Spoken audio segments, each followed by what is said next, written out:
행복이란 게 참 이상합니다. 가장 소중했던 순간이 평생을 따라다니는 가장 아픈 기억이 되기도 하죠. 이것은 그런 한 아버지의 이야기입니다. 제 딸 미소는 제 삶의 전부였습니다. 그 작은 손을 잡고 공원을 거닐 때면 세상의 모든 시름이 사라지는 듯 했어요. 아빠는 왜 맨날 꽃을 사줘? 딸아이의 천진만난한 물음 속에 영원할 것만 같았던 행복이 가득했습니다. 하지만 그 꿈 같은 시간은 한순간에 사라지고 말았어요. 남겨진 것은 차가운 벤치와 제 가슴 깊이 지워지지 않는 아픔뿐이었습니다. 1998년 IMF 외환 위기가 시작됐습니다. 저는 작은 인쇄소를 운영하고 있었어요. 미소와 둘이서 살아가기엔 충분했죠. 매일 저녁 딸아이와 함께 공원 벤치에 앉아 아이스크림을 나눠 먹는 시간이 제겐 세상에서 가장 평화로운 순간이었어요. 가난했지만 딸아이의 웃음만 있다면 그 어떤 고난도 이겨낼 수 있을 것이라 굳게 믿었습니다. 하지만 현실은 제 소박한 꿈을 가만두지 않았어요. 사업은 무너졌고 빚은 감당할 수 없을 만큼 불어났습니다. 단칸방으로 이사한 뒤에도 미소에게만큼은 꽃을 사주고 싶었어요. 하루 종일 막노동을 해도 딸아이 앞에서는 웃음을 잃지 않으려 했죠. 그런데 아빠, 친구들이 거지 같다고 놀려요. 어느 날 밤 늦게 집에 돌아온 저는 잠든 딸의 뼘에 멍자국을 발견했어요. 그 순간 깨달았어요.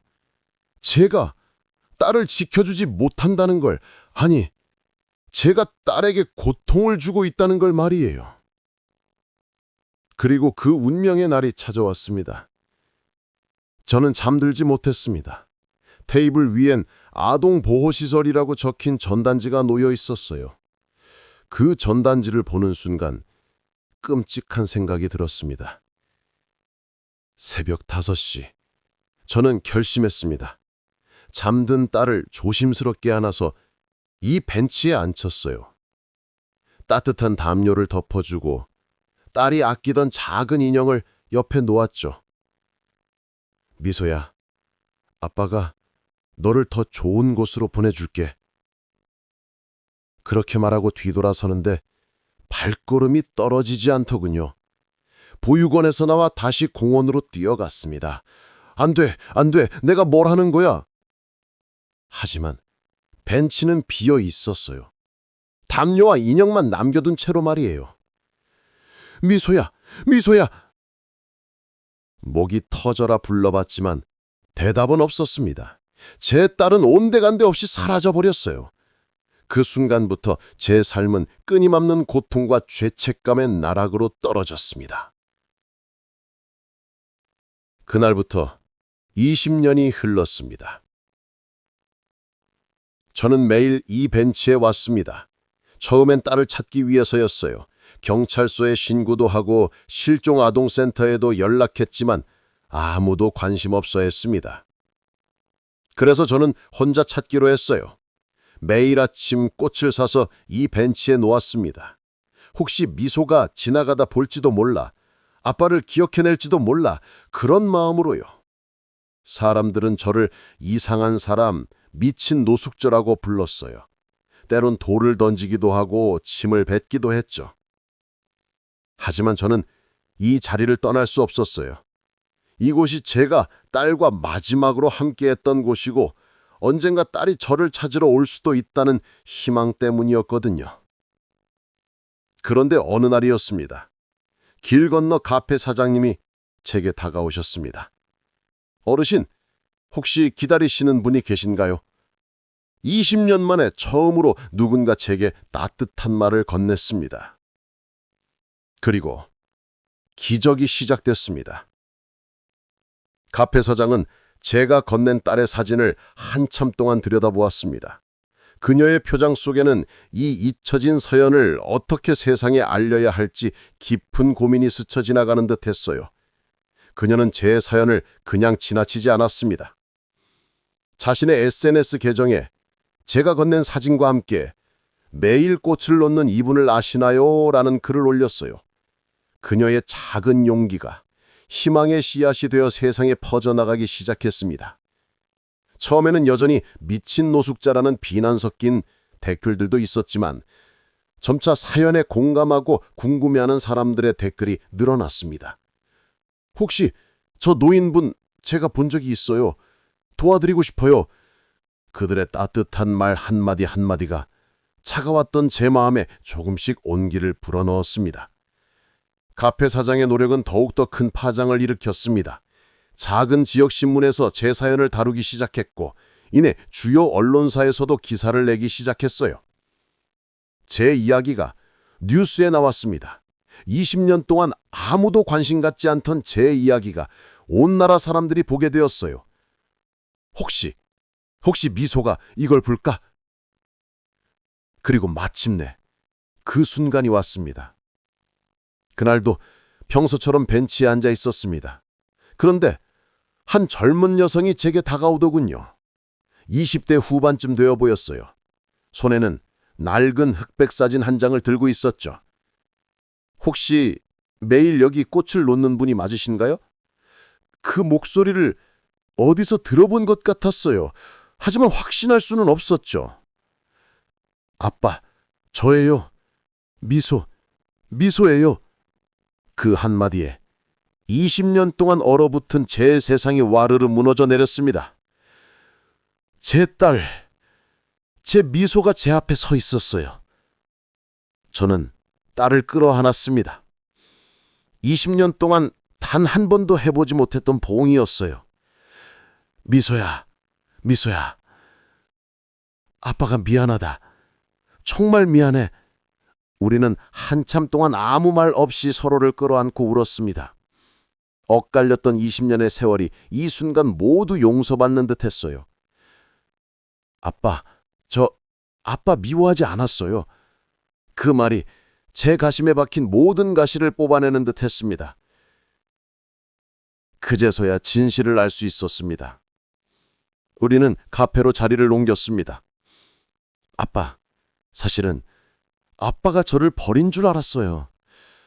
그날 아빠가 잠시 자리를 비우셨을 때 엄마가 저를 찾아왔었어요. 아빠가 저를 버렸다고, 엄마랑 같이 살자고 했어요. 미소의 말에 저는 경악했습니다.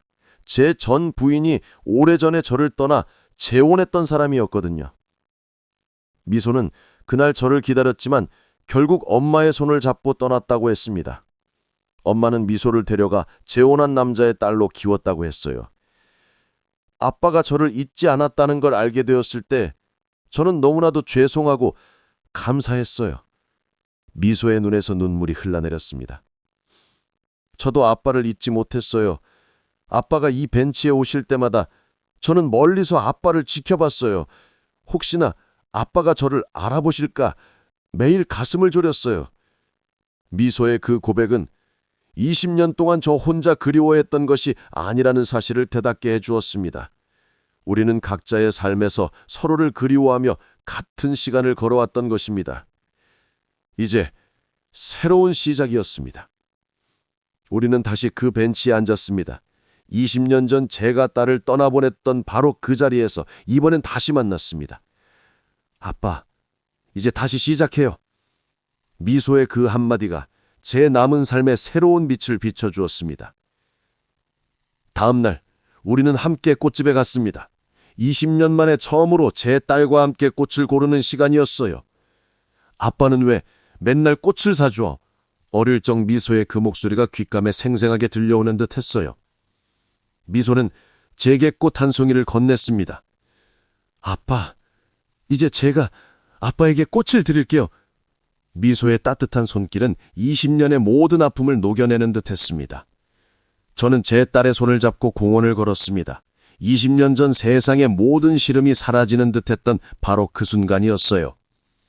이제 제게 남은 것은 후회와 그리움이 아니었습니다. 딸과 함께 걸어갈 새로운 내일이 기다리고 있었어요. 이것이 20년 사랑의 증명이었습니다. 많은 사람들이 왜 그렇게 오래 기다렸냐고 묻습니다. 하지만 사랑에는 시간의 한계가 없어요. 부모가 자식을 사랑하는 마음은 하루도 1년도 심지어 20년도 변하지 않거든요. 아빠, 앞으로도 매일 꽃을 놓으실 거예요? 이제는 꽃을 놓을 이유가 바뀌었어. 기다림의 표시가 아니라 감사의 표시로 딸을 다시 만나게 해준 이 벤치에, 이 공원에, 그리고 우리를 도와준 모든 분들에게. 어르신, 딸분과 함께 따뜻한 차 한잔 하고 가세요. 이제 저는 꽃을 놓고 간 남자가 아닙니다. 사랑으로 기다린 아버지고 다시 딸과 함께 걸어갈 남자예요. 아빠, 아빠, 내일도 함께 꽃을 놓으러 와요. 그래, 미소야. 이제 우리 함께 가자. 사랑은 기다림입니다. 그리고 그 기다림 끝에는 반드시 만남이 있어요. 20년이 걸렸지만 우리는 다시 만났습니다. 그리고 이제 새로운 20년을 함께 만들어 갈 거예요. 지금도 저희는 매일 그 벤치에 갑니다. 이제는 둘이서 함께 말이에요. 사람들이 저희를 봅니다. 하지만 이제는 따뜻한 시선으로요. 저 아버지와 딸 참 보기 좋네. 매일 꽃을 놓으시던 분이시구나. 정말 감동적인 이야기였어. 그 벤치 옆에는 작은 표지판이 하나 세워져 있습니다. 사랑은 시간을 이깁니다. 미누스 20년을 기다린 아버지와 돌아온 딸에게. 많은 분들이 그 표지판을 보면 미소를 짓습니다. 그리고 자신의 가족을 더 꽉 안아주곤 하죠. 혹시 이 이야기를 듣고 계신 여러분 중에도 누군가를 그리워하고 계신 분이 있다면 포기하지 마세요. 사랑은 반드시 길을 찾습니다. 시간이 걸려도 상관없어요. 진짜 사랑은 시간을 이기거든요. 그리고 오늘 당장이라도 사랑하는 사람에게 말해보세요. 사랑한다고, 고맙다고, 미안하다고. 내일은 너무 늦을 수도 있으니까요. 저는 이제 알았습니다. 꽃을 놓고 간 게 아니었어요. 꽃으로 사랑을 심어놓고 간 거였습니다. 그리고 그 사랑이 20년 만에 가장 아름다운 꽃으로 피어났어요. 바로 제 딸의 미소로 말이에요. 여러분도 사랑의 씨앗을 심어보세요. 언젠가는 반드시 꽃이 필 테니까요. 이것이 꽃을 놓고 간 남자의 진짜 이야기였습니다. 들어주셔서 정말 고맙습니다. 그리고 사랑하는 사람이 있으시다면 오늘 꼭 안아주세요. 그것이 세상에서 가장 아름다운 꽃이니까요. 제 이야기가 공감 가시면 좋아요, 구독, 알림 설정해 주시면 감사하겠습니다. 또 다른 이야기로 찾아뵙겠습니다.